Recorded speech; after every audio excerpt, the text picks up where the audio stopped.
Olá, boa noite para você que está em casa, boa noite, Didi. Júnior. Estamos vivendo uma sexta-feira para lá de especial.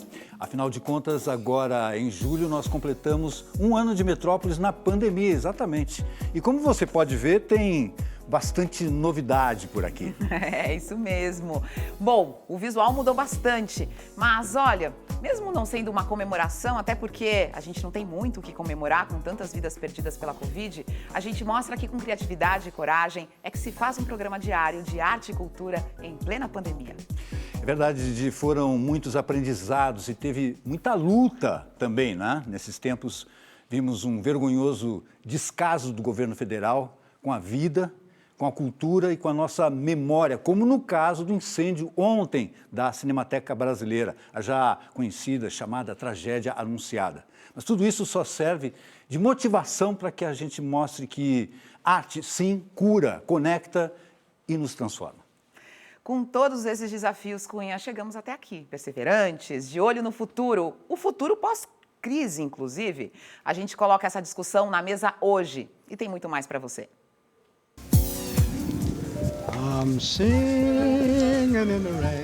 A artista visual Berna Reale estreia suas obras no estúdio do Metrópolis. A performer explora o próprio corpo para denunciar práticas abusivas da sociedade moderna.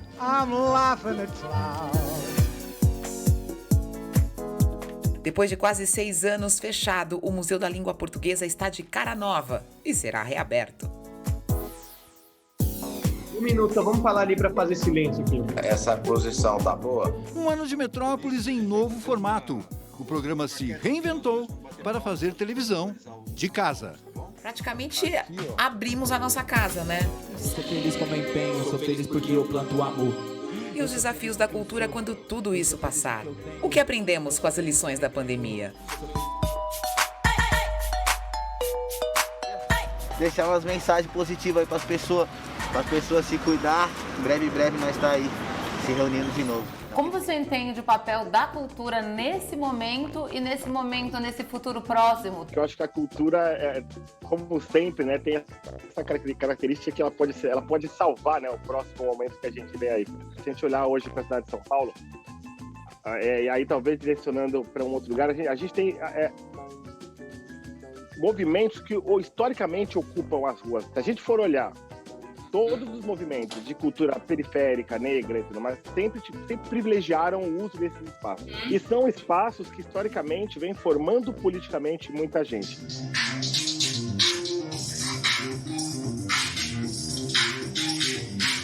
Queria agradecer por vocês compartilharem com a gente esse espetáculo que foi chave demais. Olhando para o futuro, eu apostaria, por exemplo, em toda a movimentação que vem em torno das ocupações culturais, como o Quilombaque, que é lá em Perus. Não é uma mulher comum. Tem o girar das noites quentes ou frias. Tá na rua. É da rua. É a rua. E, por exemplo, a ocupação Hermelino, a ocupação Mateus Santos, além de ser um polo de distribuição de alimentos, tudo mais, de acolhimento da comunidade, por exemplo, eles se ajustaram e viraram uma produtora de streaming.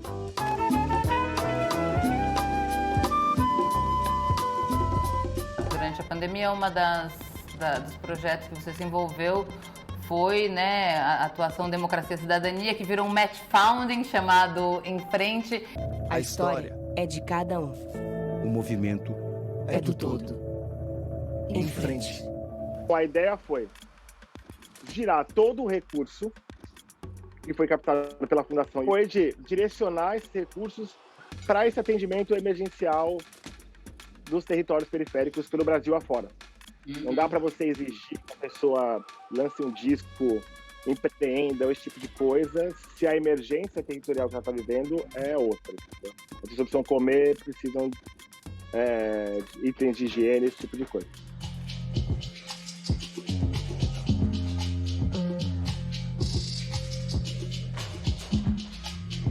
A gente estava vindo num processo de individualização e tudo mais muito grande, muito profundo.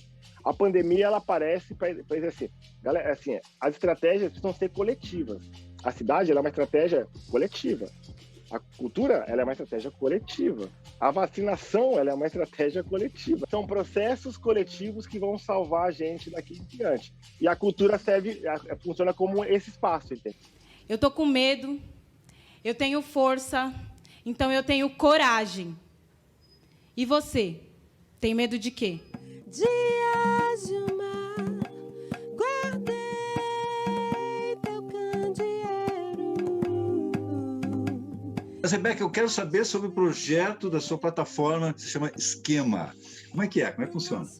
Então, a plataforma, na verdade, ela surge nesse contexto aí de escassez, né? Entendi que esse era o momento oportuno para criar novas condições para profissionais que trabalham no meio, né? Isso é, profissionais que trabalham nos bastidores.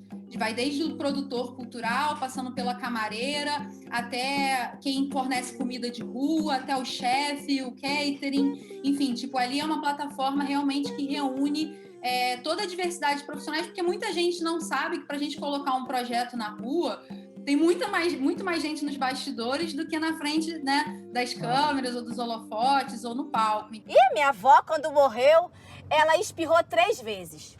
Espirrar é sinal de morte. Então a onça... Assim!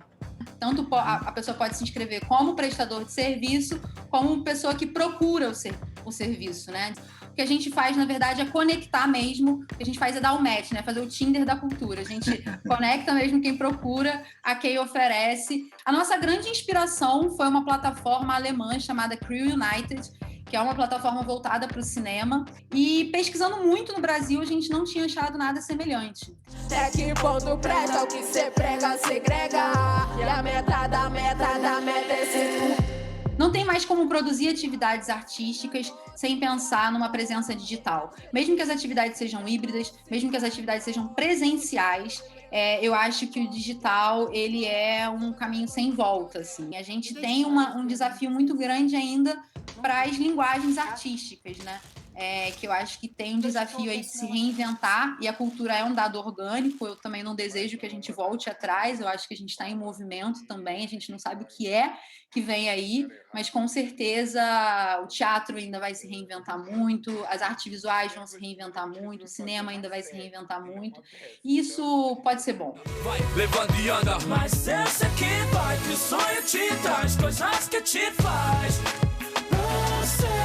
Vai, levanta e anda, vai, levanta e anda. Pois é, a gente também está nesse esquema. Levanta e anda, Metrópolis. Desde que a gente mudou o formato do programa, a nossa casa, é minha, do Cunha, da Renata, do Rodrigo, simplesmente se transformou num estúdio de gravação. Sim, a gente teve que se adaptar. Não foi, Cunha Júnior? Exatamente, Didi. A gente teve que se adaptar. Por exemplo, eu transformei a minha casa numa sala de cinema, assim, com tapete vermelho e tudo, para receber virtualmente as pessoas. Foram muitos malabarismos para que o Metrópolis reencontrasse o seu caminho diante dessa crise. Mas isso não impediu que nós tivéssemos, digamos assim, alguns imprevistos. Tá. 1 minuto, só vamos falar ali para fazer silêncio aqui. Essa posição tá boa? Vinícius, a gente vai fazer uma claquete aqui, nós dois vamos bater palmas para sincronizar o áudio, tá bom? 3, 2, 1, foi! Vou gravar o Zoom, vou gravar o meu áudio e vou pedir a claquete. Como é que funciona a claquete digital? Eu bato uma palma, você bate outra e a gente começa xingando a tecnologia, tá bom? Vamos começar. Foi preciso um tempo até a gente se acostumar a fazer tudo sozinhos. Vou claquetar aqui, porque eu tenho umas câmeras. Bom, vamos lá, então vamos começar. Tô pronto. Minha mulher, esposa, Daniela Araújo. Bem, prazer. Eu acho que ficou tudo mais íntimo. Praticamente abrimos a nossa casa, né? E de certa forma, a gente também foi recebido na casa dos entrevistados. Que parte desse Brasil você se comunica com o programa Metrópolis? Olha, eu estou no meio do mato, eu estou na roça. Nós estamos aqui numa casinha no meio do mato. Olha, que vida maravilhosa. Obrigada, Senhor.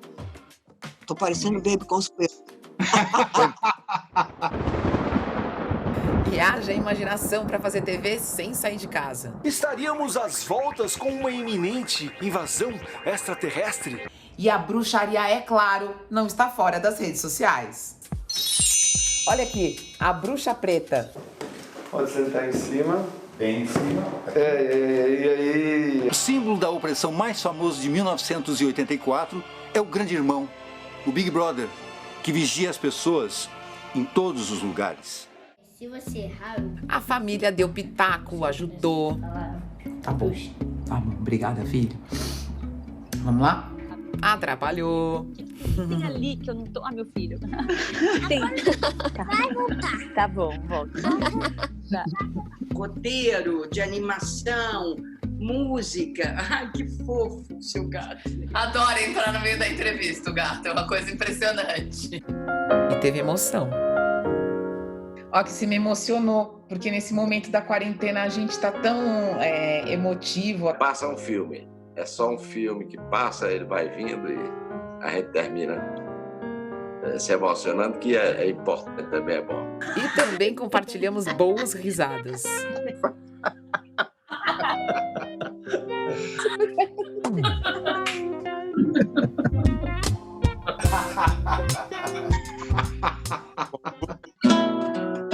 As velas do Mucuripe vão sair para pescar. Vou levar as minhas mágoas para as E acima de tudo compartilhamos cultura. Por onde começar a aproveitar o pai que eu tinha? Eu não sabia muito sobre ele. Eu não conseguia mais ser inocente. Por trás dos pensamentos, havia outros pensamentos. A infância tinha terminado. Olha, feliz de ter você na minha história. Me ensina que importante é o agora. Alguma coisa está fora da ordem. Fora da nova ordem mundial.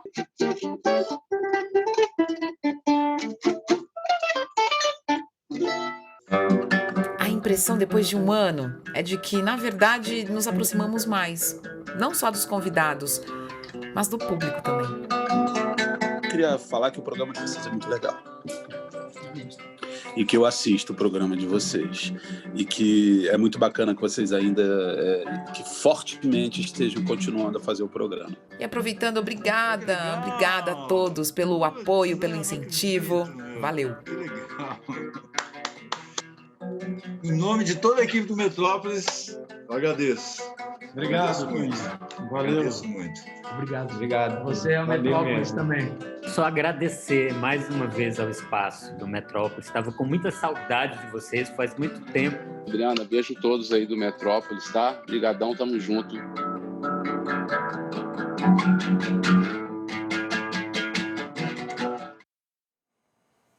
Uau! Passou. Eu fiz uma conta mais ou menos, eu entrevistei umas 150 pessoas. 150? Acho que a gente está mais ou menos nesse número aí. Por aí. Né? Passou como o Fagner falou, passou um filme, né? Porque a gente viveu... Foi muito difícil no início, eu estava com um problema pessoal e fiquei super emocionado em ver essa história toda aí. Olha aqui, estou emocionado mesmo, de verdade. Porque foi difícil, mas a gente passou por tudo isso, né, Didi? A gente chegou até aqui e estamos desbravando esses caminhos.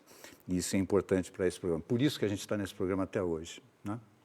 É isso aí. Tem arte e cultura sempre, em qualquer momento. Vamos estar juntos. E no próximo bloco tem mais arte. A gente está com muitas novidades aqui no estúdio. Olha que lindo aqui. A Manu Aischer trouxe para a gente e também tem os trabalhos da Berna Reale. Daqui a pouco. I'm singing in the rain, just singing in the rain. What a glorious feeling, I'm happy again. I'm laughing at clouds.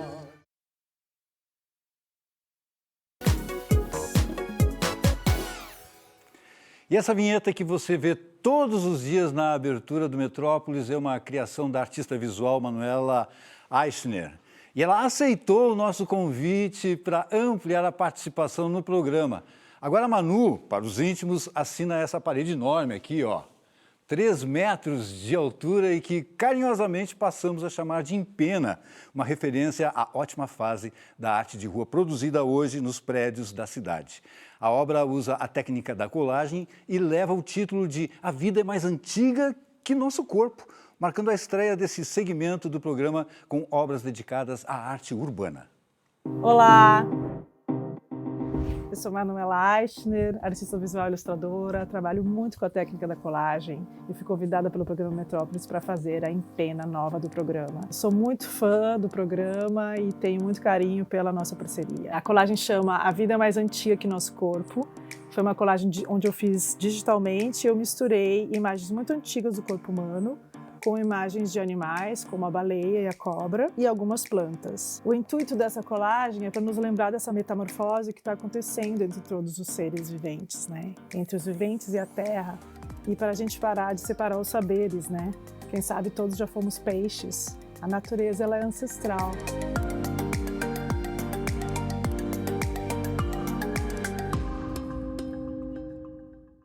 Que demais, Manu. As obras vão ser nossas companheiras. Bem-vinda mais uma vez, tá? Bom, e a nossa galeria de arte não para por aqui. Vocês já devem ter notado que a gente está com mais obras inéditas aqui no nosso estúdio.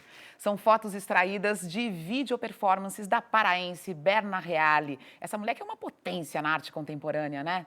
Já representou a delegação nacional na Bienal de Veneza em 2015 e nos faz refletir sobre temas urgentes na arte e na sociedade.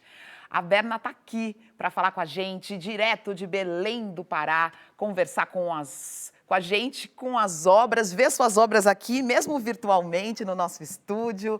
Ô, Berna, boa noite. Obrigada. Boa noite, Adriana. Boa noite, Cunha Júnior, pessoal da produção, Marcos Maciel. É uma honra imensa estar no Metrópole.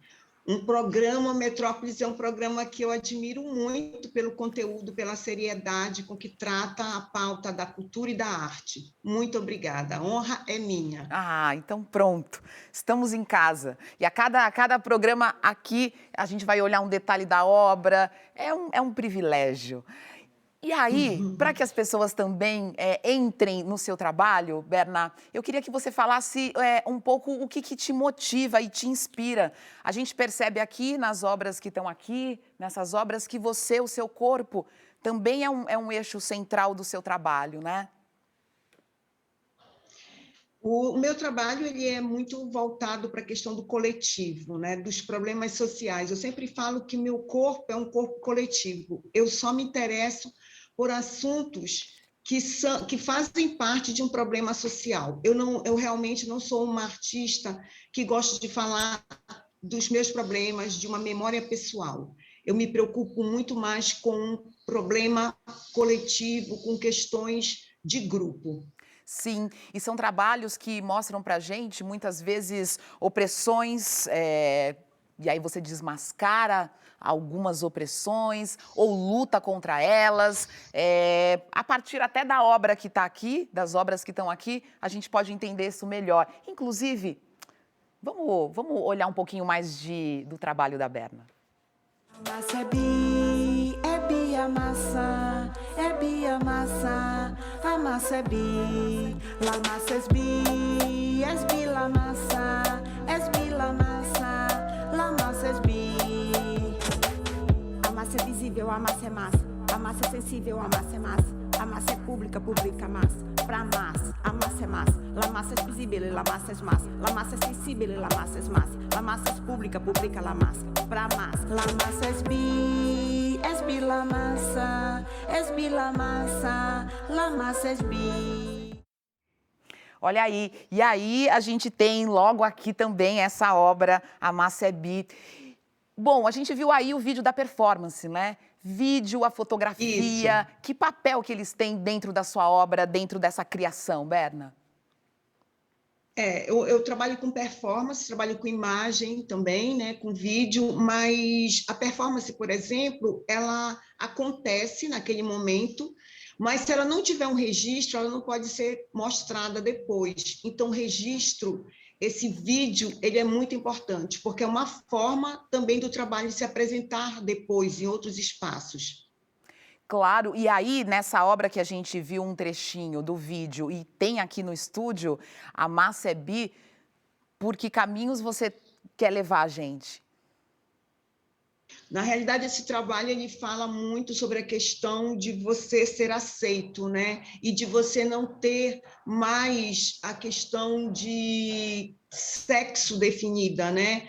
Homem, mulher. É um trabalho que fala sobre gênero, né? Sobre a opção e sobre o fato de você poder ser o que você é. Então, a Bi é a personagem que, tipo assim, é um dos últimos trabalhos que eu fiz e que eu fico muito feliz quando eu vejo, porque eu consegui fazer uma síntese sobre o corpo, esse corpo que é um corpo de todos, é um corpo coletivo, e a Bi fala sobre isso. Nossa, sim, e aí é claro que vai ter esse aspecto de estranhamento, as cores, a palheta que você escolhe. Vamos falar de Cantando na Chuva, que está atrás de mim aqui, esse Cantando na Chuva, e aí... Você está num lixão, no aterro? Isso, é um lixão que ficava, né, próximo a Belém nessa época, na Grande Belém, e esse realmente foi uma performance que eu fiz no local com os catadores de lixo, catando lixo no trabalho deles, no turno deles. Isso aí é um ambiente real.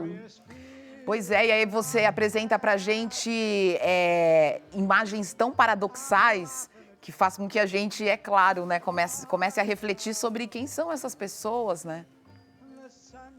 Esse trabalho ele fala, Adriana, da questão de como esse poder, essa riqueza concentrada na mão de tão poucos, né, sapateia sobre a miséria, sobre o resto, né? Como se as outras classes sociais ela não existisse, e essa riqueza acumulada, ela não quer sentir nem o cheiro disso, né? É uma metáfora que eu fiz, inclusive com a música, né? E aonde você vê essa diferença gritante das classes sociais, principalmente no países como o Brasil, por exemplo.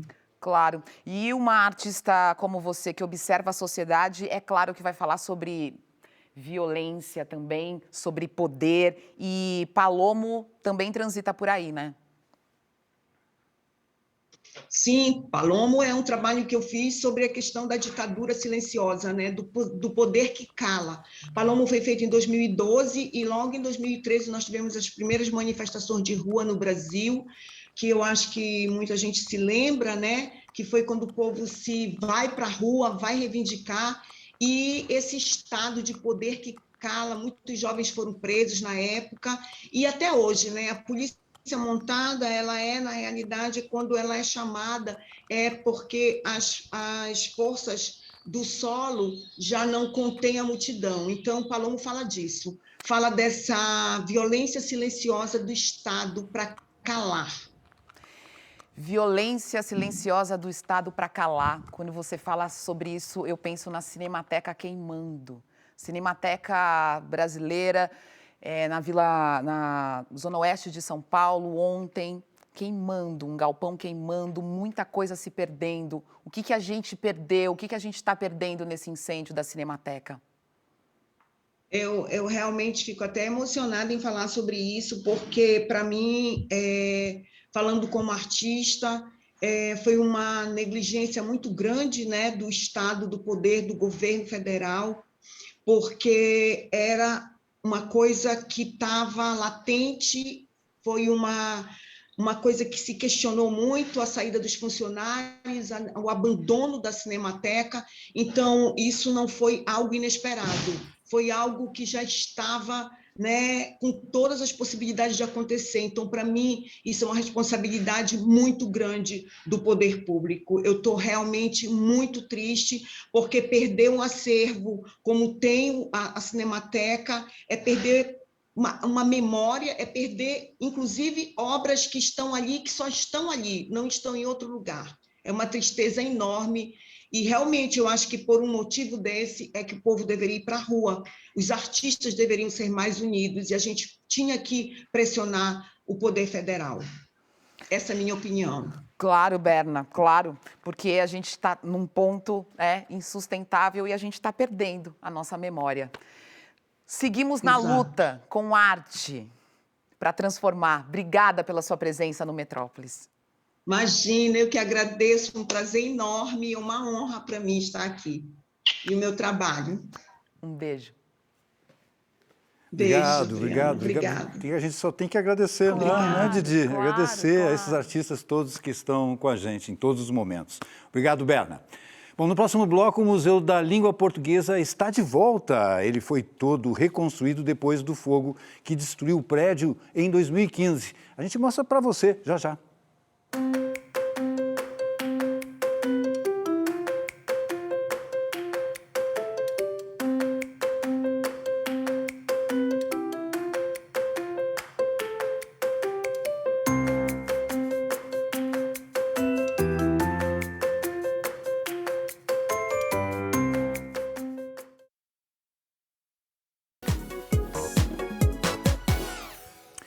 Roteiros, cópias de filmes e documentos dos programas de políticas públicas do audiovisual brasileiro foram destruídos na noite de ontem.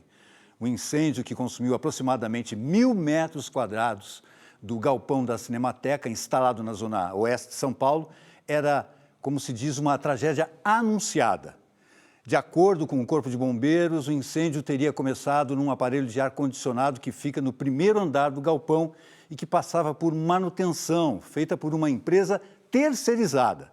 Há 10 dias, o Ministério Público Federal alertou o governo federal sobre os perigos de incêndio na Cinemateca.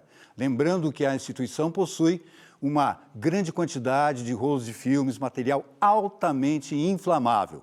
A Cinemateca Brasileira passa por um desmonte de funcionários e de completo descaso com a conservação de seus arquivos, que deveriam estar sendo protegidos pelo governo federal responsável pela instituição.